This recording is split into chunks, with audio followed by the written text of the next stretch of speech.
Hi, everyone. Welcome to Magic in Media, the podcast brought to you by the Vibe Collective and myself, Carly D., manager and reader here at the Vibe Collective. So, welcome. We are going to jump into some really cool topics this week. I did a nice kind of spread of topics for us. So we have a little bit of Dancing with the Stars, we have a little bit of Wicked, and we are going to round out with talking about meditation and how meditation can help us. You can tell I live in the Midwest. It is fall. My voice is cracking. I, as a Gemini, talk a lot as it is, but doing readings and stuff really wears my voice down. So I'm sorry if my voice sounds a little raspy today, but we are going to make it work. So, welcome to Magic in Media. This podcast blends magic with the current pop culture news and moments to show you that magic is all around us. Every day, we just have to look around and find it. We find the metaphysical and magic in the world around us and share it with you. So today is November 19th. Yesterday was the semifinals of Dancing with the Stars. Now, how does Dancing with the Stars relate to the Scorpio New Moon we're having today? Let's talk about it. If you watch Dancing with the Stars, you are aware of Whitney Leavitt. So Whitney who was eliminated last night. So spoiler alert if you already spoiled it, but if you watch Dancing with the Stars, Whitney Leavitt from Secret Lives of Mormon Wives was eliminated last night. Now, where does this connect to the Scorpio New Moon that happens today? This Scorpio New Moon is all about death, rebirth, transformation, and releasing all the old skin, the old parts of ourselves from the last couple years that we are not carrying with us into 2026. This year, 2025, is a 9-year, which is all about release, chapters, endings, closings, all of that. It is also the year of the snake. And we know that a snake is known for shedding its skin, breaking out of it. When it outgrows something, it is uncomfortable in a way for us to sit in it. So the snake represents shedding that old skin, shedding those old parts of ourselves so we can move forward. Now, if you're not very familiar with Whitney's story, she has been on a reality TV show, Secret Lives of Mormon Wives, for 2 seasons. The 3rd season just premiered over the weekend. So it has been all very timely for her. Her show that she started out on, then a new season of it premiered this weekend. Then she had Dancing with the Stars right before this Scorpio New Moon. And she was eliminated from Dancing with the Stars. Now, this is my kind of prediction. I think that Whitney Leavitt will go on to do acting, Broadway. She has completely outgrown the reality TV show that started her career. I really believe she has outgrown Secret Lives of Mormon Wives. Like a snake sheds its skin, she is shedding that old part of herself, and she's going to be moving into a new beginning. So this is a way that we can kind of look at this person who is on more of a public stage, how they're experiencing this Scorpio New Moon, and how it affects us in relation to that, right? So Whitney is releasing. She's releasing these old parts of herself, this old part of herself that was on this reality TV show. So you may be releasing old parts of yourself, old habits that you had, maybe you are shifting jobs or careers or just even ways of being, but we are releasing this week. We are definitely feeling this release, and we are definitely seeing a change. Now, while releasing can sometimes be painful and emotional, it is essential for moving on, right? We have to kind of go through the good and the bad, the pain that may come with releasing in order to bring in the new. When we leave and move on from these things and we shed them, we honor them in their own way, right? We know we've outgrown these things. Even these shows for Whitney, Dancing with the Stars and Secret Lives of Mormon Wives, they've really been springboards for her career. They are essential stepping stones for us as we move forward. But our humanness is not very open to change sometimes, right? So when we outgrow stuff, sometimes it's hard to walk away. It's hard to accept that change, but we need to use it, like I said, as a springboard into the next thing. We can't stay stagnant and we can't stay where we are if we want to grow. So I really do think that Whitney used these shows, Dancing with the Stars and Secret Lives, to push and launch her career forward in acting, which she has openly talked about, openly manifested on media, on the show, that she wants to be an actress. She wants to do scripted acting. And I think that this has really allowed her to step into that. Now, with a new season of Secret Lives premiering, this is also shining a light on the way she has outgrown her initial show, her initial reality show, which is what you may be feeling as well. A light being shined on what we are releasing. Do not ignore the obvious signs that are showing you it's time to move on from something. It's time to release something. Sometimes we don't know what is on the other side of that release, and that fear of the unknown, that fear of not knowing what's around the corner, stops some of us from moving forward. But with this new moon, I just want to encourage all of us to not be afraid of the change, not be afraid to move forward. Scorpio is a very intense energy. So this week you have probably been feeling a little anxious, high strung, worried, just kind of out of control, not knowing what is coming next. But we have to release and surrender. That is so Scorpio season, which is what we are in right now as we have the Scorpio new moon. So, what have you outgrown? What do you need to leave behind? What skin can you shed that has been holding you back from the things you want to do and the things you want to do moving forward? So, if you are familiar with Secret Lives of Mormon Wives and Whitney's story, that does make a lot of sense on a public stage how this Scorpio new moon is affecting someone.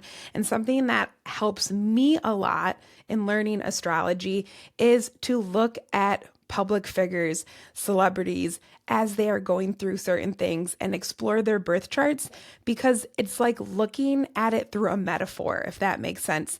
Things we all kind of understand. And then if we apply that astrology to it, it makes sense on a real level. So if you want to get more into astrology, check out some of the birth charts of your favorite stars, your favorite singers, actresses, and see where you notice different astrology stuff happening in their chart.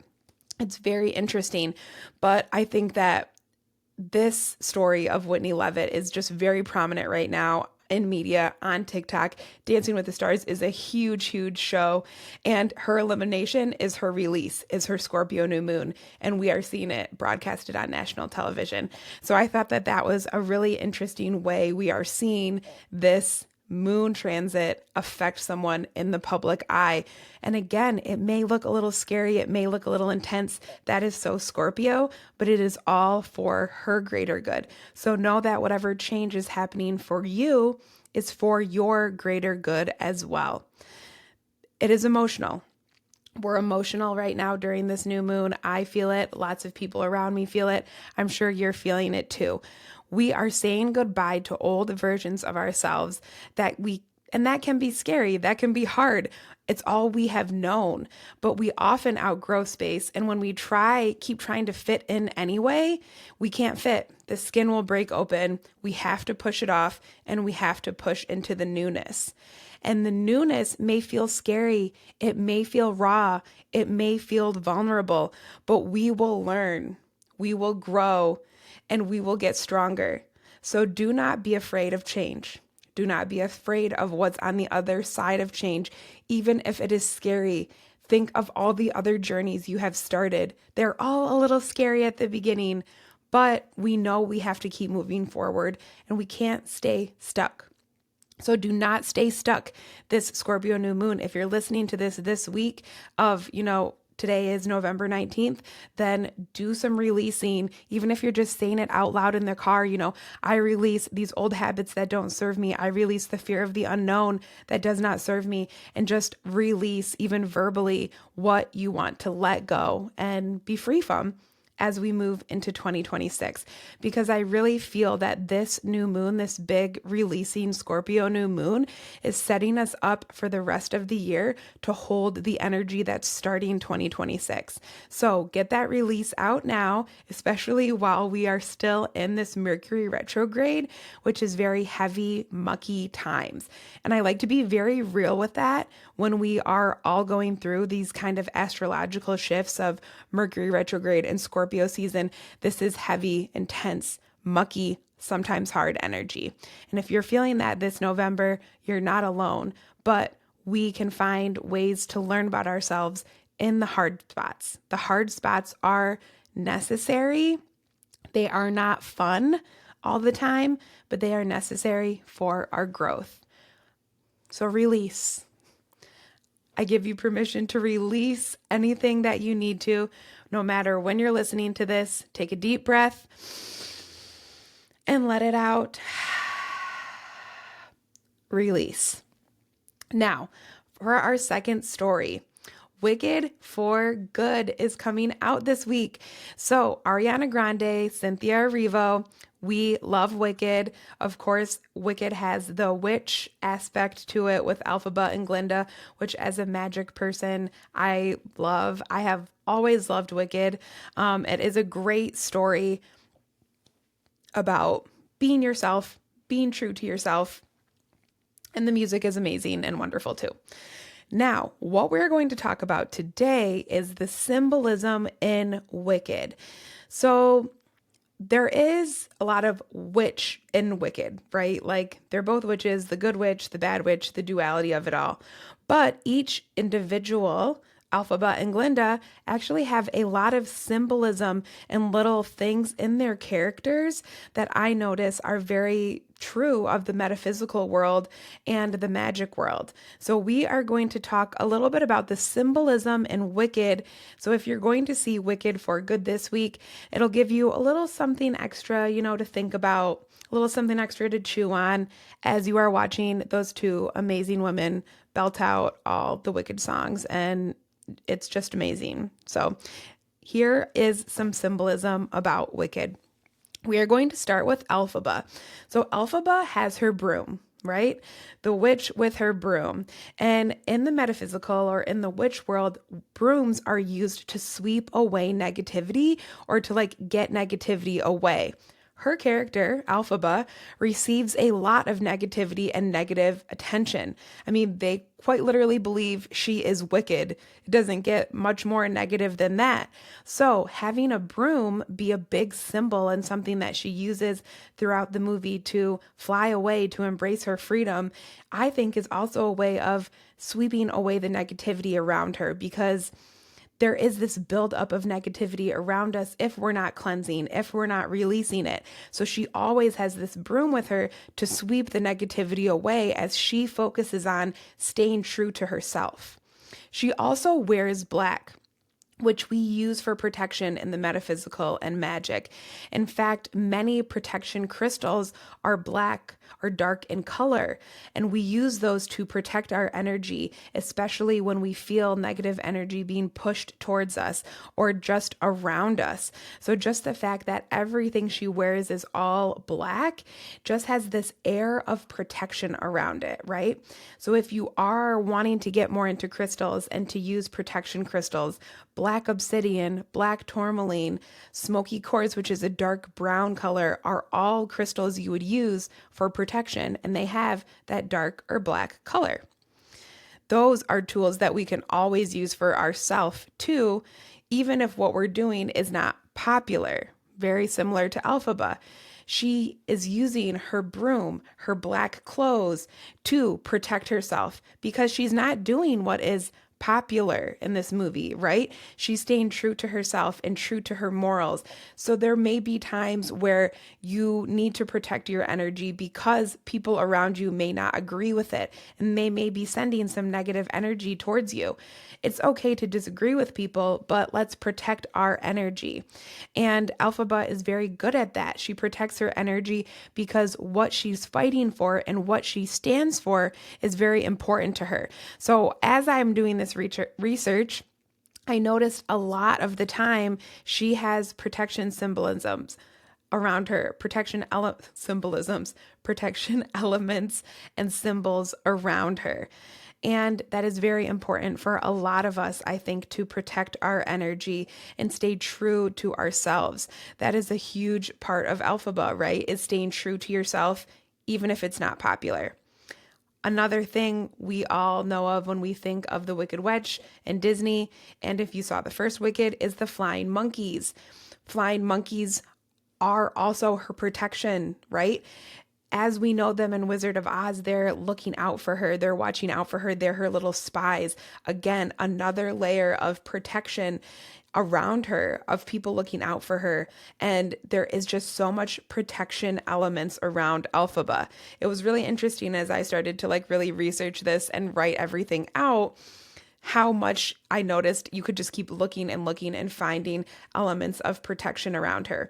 And the biggest takeaway I had from that is really that if you are fighting for something that is not popular opinion, right? You may need more protection around you. And it doesn't mean you're doing the wrong thing just because everyone's not accepting of it. It means you are staying true to yourself and what is important to you. And if you need a little extra protection to do that, then we need to, right? We need to have that protection around us so we can stay true to ourselves. Now, where we see kind of the other side of this, of course, is Glinda.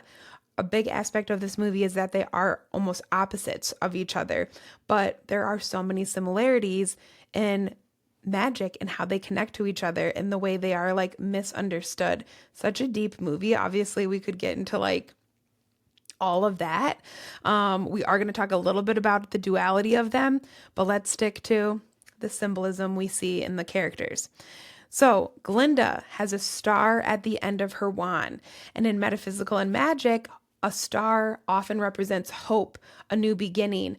And in Wicked and in The Wizard of Oz, Glinda really represents hope, right? When we meet her in the opening scene of Wicked Part 1, she is greeting the Munchkins in Munchkinland to bring them hope and a new fresh start after the Wicked Witch is dead. So even the first time we all really see and meet Glinda in both movies, right, in Wicked and The Wizard of Oz, she is bringing a message of hope, a fresh start, a new beginning, which if you are familiar with tarot is the essence of the star card. So the fact that she has a little star on the edge of her wand shows she really does represent hope, and a fresh start. Another symbol we see with Glinda is bubbles. So when I think of a bubble, I think of water and air coming together. As far as elements go, water is really emotions, while air represents how we think and how we express ourselves. If you're a wicked person, you know that Glinda has trouble connecting those things, connecting her emotions and how she's expressing herself. So just think about that for a second. If you've seen the play, the movie, even read the book, she has a disconnect in how she can express her emotions and how she even thinks and feels about them. Again, a bubble, water and air coming together, and those elements she can't get them to connect. So they stay almost stuck together, and that's what I feel like kind of forms this bubble. Her own bubble of protection, is not really letting people in, right? Not really saying how she feels. Hiding her emotions and expressions, not using the air element to express them and let them out. So those bubbles that she kind of surrounds herself with and she has all around her are a representation almost of how she can't express her emotions, right? So she's just kind of put herself into this bubble to protect herself and to hold herself instead of expressing emotions that she feel may hurt other people or disappoint other people or affect her image. She is really at war with how to express how she feels, and she is very conflicted. A lot in this movie, she is trying to find who am I? Right? And that is a big duality between the characters is Glinda seems like she has it all together, but she really has trouble with identity and knowing who she is, where Elphaba is, the wild, kind of crazy character of the movie, but she knows who she is, right? And what a gift that is to really know who you are, even if no one else understands it. So her image, Glinda, we're going to go back to Glinda here. Her image is just that, right? It's an image and it's an illusion. So it makes her question who she really is. So that bubble, that kind of airiness is to me almost like even surface, right? Like she's only letting people in a little bit to protect her image because she truly doesn't even know who she is, right? So those are the two kind of big symbolism things I saw within them, right? With Elphaba, we have this element of protection, protection all around her and protecting ourselves, our identity, who we are. Where Glinda is a little more of unknown, right? Unknown identity, lacking self-concept, not being able to express ourselves fully or express who we feel we are, how we're doing. We're just Glinda can't fully express her emotions and who she really is. Now, as a Gemini, I of course relate to this duality. I think a lot of us do, because I think there is a little bit of Glinda and a little bit of Elphaba in all of us, right? There is the side of us that knows who we are, who knows what we believe in. And then there is that side of us who is a little confused sometimes, who may have some self-doubt, who may have some, not believing in ourselves or believing that if we act the way we really are, if people will like us, right? That's very Glinda. So as you watch Wicked this week, I invite you to look for more symbolism. One, where else do you see symbolism around these characters and kind of these deeper levels of who they are? And how do you relate to both of them, right? How do you relate to protecting yourself and your opinion and who you are? And then how do you relate to how can I better express myself and my emotions to the people around me to fully embrace who I am? And we love Wicked, so definitely going to be seeing Wicked. We'll probably talk about it again on this podcast too. This was just our first little glimpse into Wicked, but that is coming out this weekend. So definitely check it out and let us know how you relate. Our next topic is meditation. So if you know me, you know that meditation is very near and dear to my heart. I think it's an amazing tool. You literally don't need anything but yourself and your breath to meditate. And that is something we always have. You always have your breath with you, and that is all that you really need to meditate. I personally love doing meditation challenges. They just kind of help keep me on track and keep me accountable for meditation and the work I'm doing on, mental health and mindfulness. So this portion of what you can do this week from Magic and Media is centered around meditation. This week, I invite you to join us into the world of meditation, to jump in and embrace meditation in a way that serves you. Now, when I say that, I mean, don't your first time meditating feel like you need to sit down in complete silence for 30 seconds. Or I'm sorry, for 30 minutes. You could do it for 30 seconds. Actually, that would be a good place to start. But don't think you're just going to sit for 30 minutes with an empty mind and feel something from it, right? I invite you to let meditation in your life in a way that works for you. So this week, some things that you could do to really embrace meditation would be start with your favorite song. Literally just when you get to a destination this week, if you're driving in your car, put on your favorite song, 2.5 minutes, 3 minutes, close your eyes, just sit and listen to it. That's it. That's one way you can just embrace meditation. It's quick and easy, and it's starting out your journey there. Meditation reduces stress. It lowers our cortisol. It improves focus and concentration. It enhances our emotional regulation, which we are really going to be needing throughout the rest of this Mercury retrograde and Scorpio season. It helps with decreasing anxiety and symptoms of depression. It boosts our creativity and problem solving, and it improves our self-awareness and mindfulness. It gives us time to kind of sit in our own mind and be aware of what is happening within us and around us. I think we could really use more quiet mind time in our society and in our culture, which is really what mindfulness and meditation is.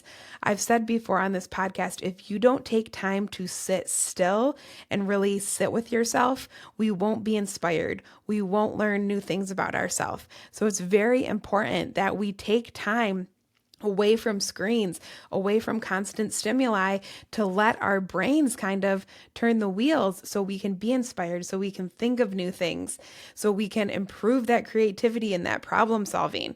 It has physical benefits as well, improving sleep quality, helping to lower our blood pressure and our heart rate.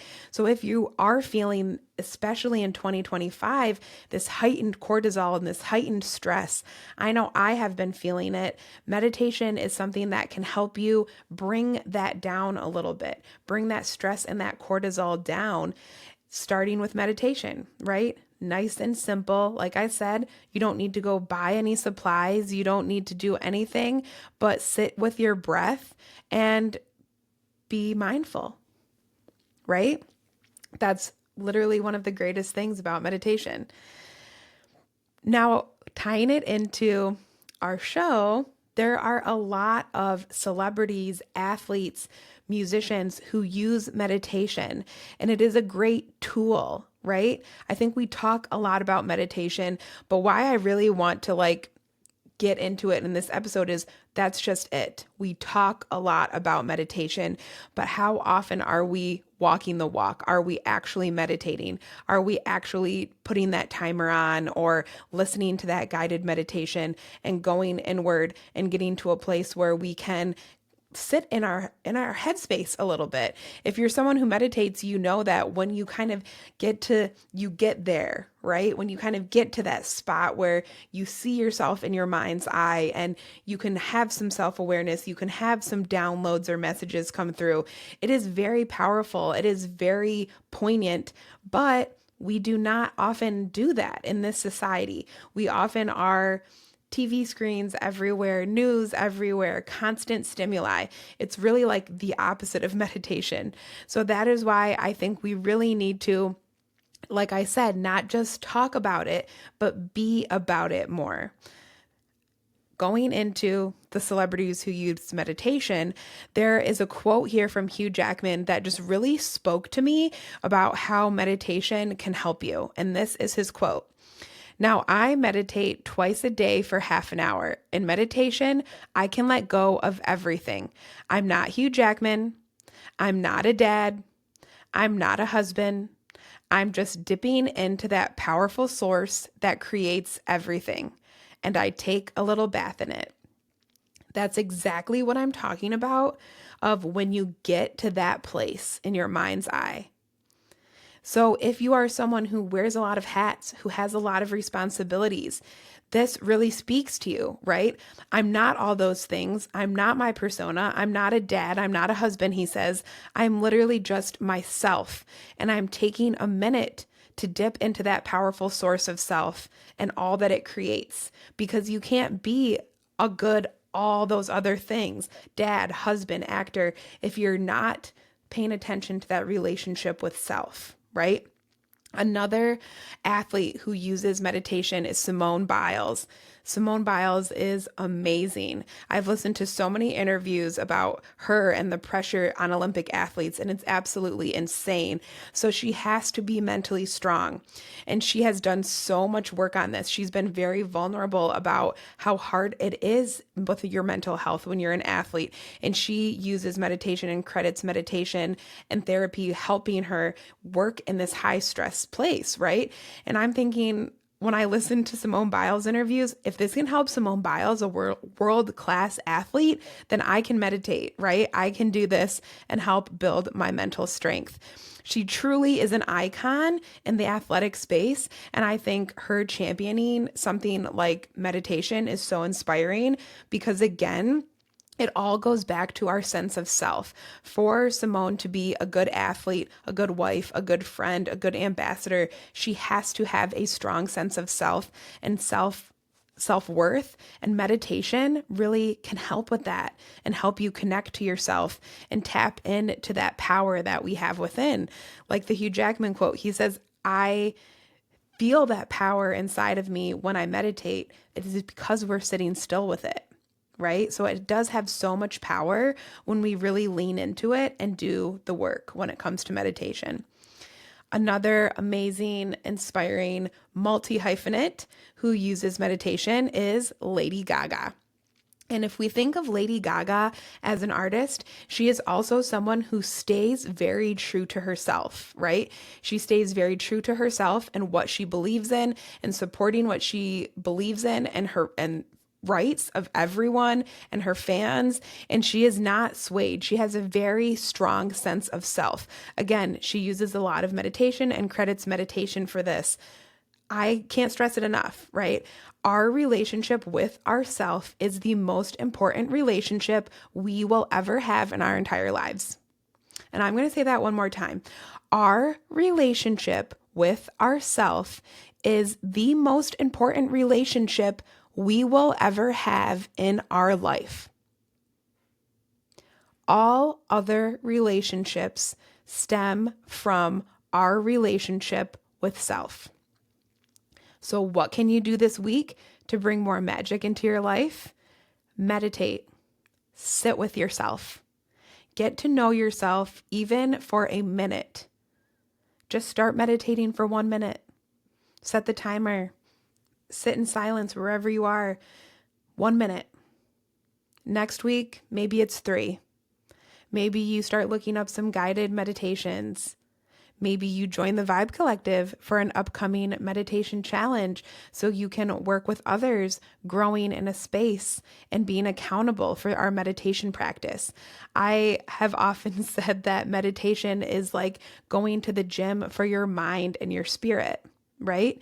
It's doing the work. It's being consistent with it and being consistent with ourself and our relationship with self.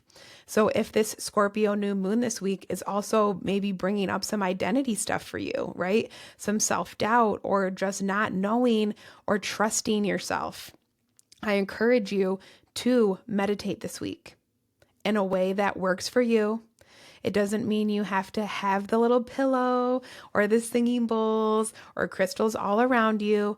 I often meditate in my car before going into my day job, or I meditate in my bed before I go to bed at night, in the places that I exist. Magic does not have to be this pristine, clean thing. It actually hardly ever is. I love encouraging people to just bring these practices and bring this magic into your life in a way that works. It just has to be there, right? So do a meditation that works for you. Do it on your lunch break. Do it in your car. Heck, do it on the couch while your family is in the other room. But take that time for yourself this week, especially with the Scorpio new moon, because we are all feeling a little emotional, right? So give yourself that time this week. Thank you so much. This was a great episode. I loved sharing all of these topics with you guys. I have to say too, going back to Dancing with the Stars, if you watch Dancing with the Stars, vote for Jordan and Ezra. That is who I want to win. I would love to see Jordan and Ezra win the mirror ball. So vote for them. Have a great week, everybody, and find the magic in your own life. I'll see you next week.